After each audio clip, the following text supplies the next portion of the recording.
Hey, welcome back to Get Down to Business. Joining us today is a management expert and organizational development specialist who is on a mission to simplify the complex world of leadership.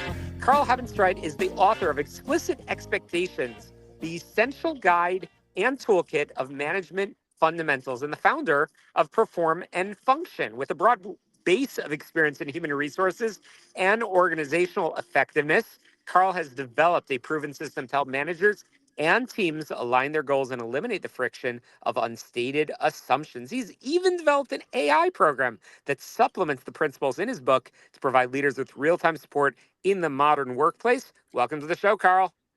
Thank you for having me, Shalom. It's a pleasure to be here. It is such a pleasure to have you. What a important topic and what an important title. Your book is titled Explicit Expectations.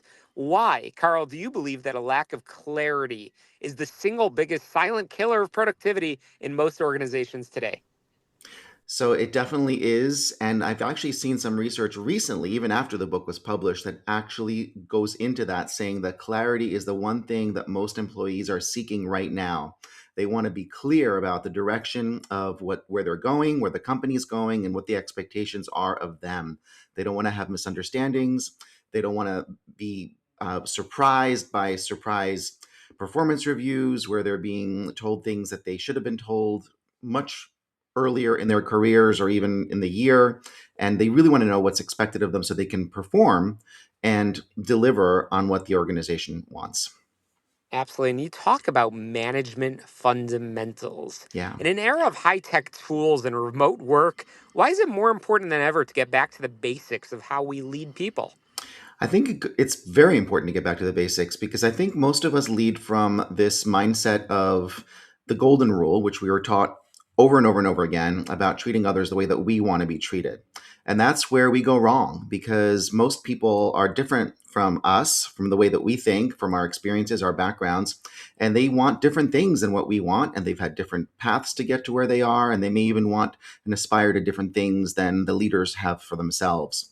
So it's really to unlearn that basic notion of the golden rule of treating others the way you want to be treated and adopt the platinum rule of treating others the way they want to be treated. And then even going one step further and integrating that knowledge and those perspectives into your own so that you have this rhodium rule going on where this integration is expanding your own worldview and your own understanding of how things work. Powerful, powerful stuff indeed. Many managers I know assume their team knows what is expected of them.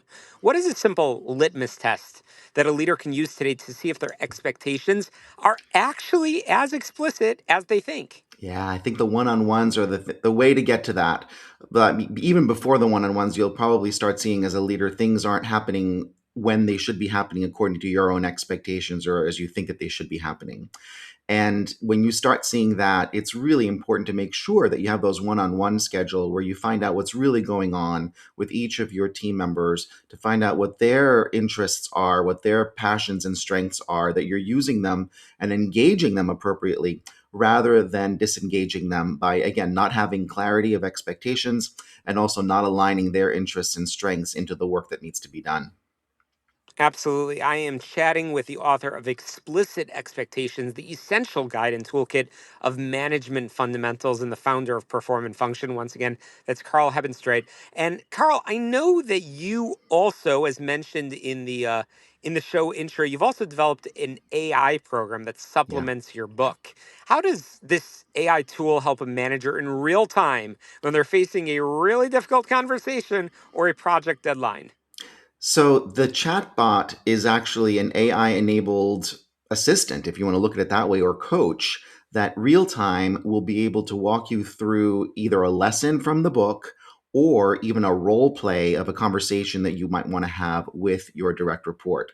So it's fantastic because if I'm not available, if this happens at 3 o'clock in the morning when I'm sleeping, because I do have to sleep at some point, this will be available. The AI, our Karl clone, is available to walk you through and talk you down and coach you through the situation to give you the tools that you're going to need and to show you how an employee might respond or react to the language that you use and get you as a leader to be most effective with them and clearest with them so that your expectations are explicit and that your employee is going to receive that in a way that is going to be most applicable and appropriate.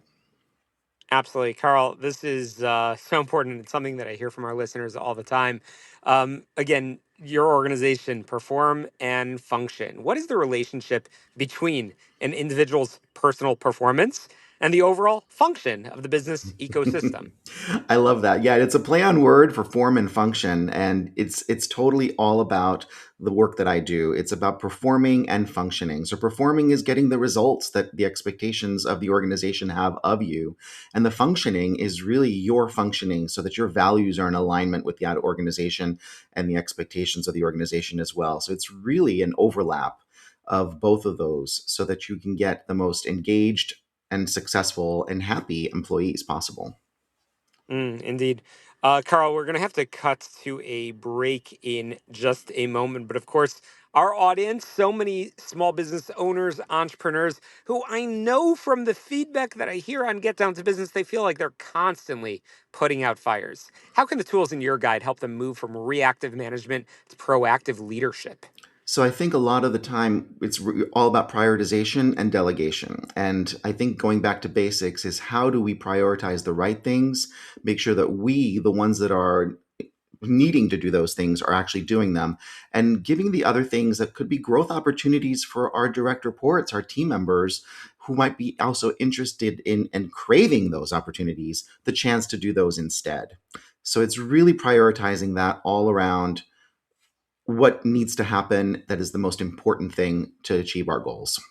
So, Karl, I want to learn a little bit about some of the trends. I know you did a lot of research for this book and you talk to business owners all the time. What is the most common hidden assumption that managers make about their employees that ultimately leads to unhappy reviews or missed targets?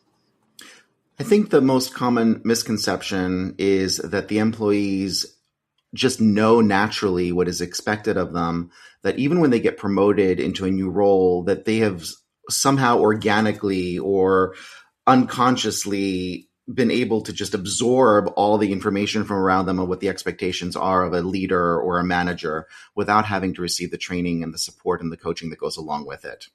And that goes along with their own experiences of thinking that their preparation or even lack of preparation is the way that it should be.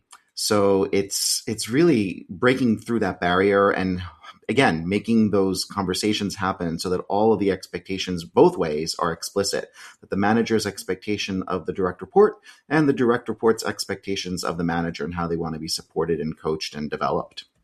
Karl, I know our listeners listen from around the country, around the world, and perhaps on many different days of the week. But in Chicago, we air on AM 560 on Sunday evenings. And I think that's awesome because I know that there are listeners that are out there that want to improve their team's alignment starting on Monday morning.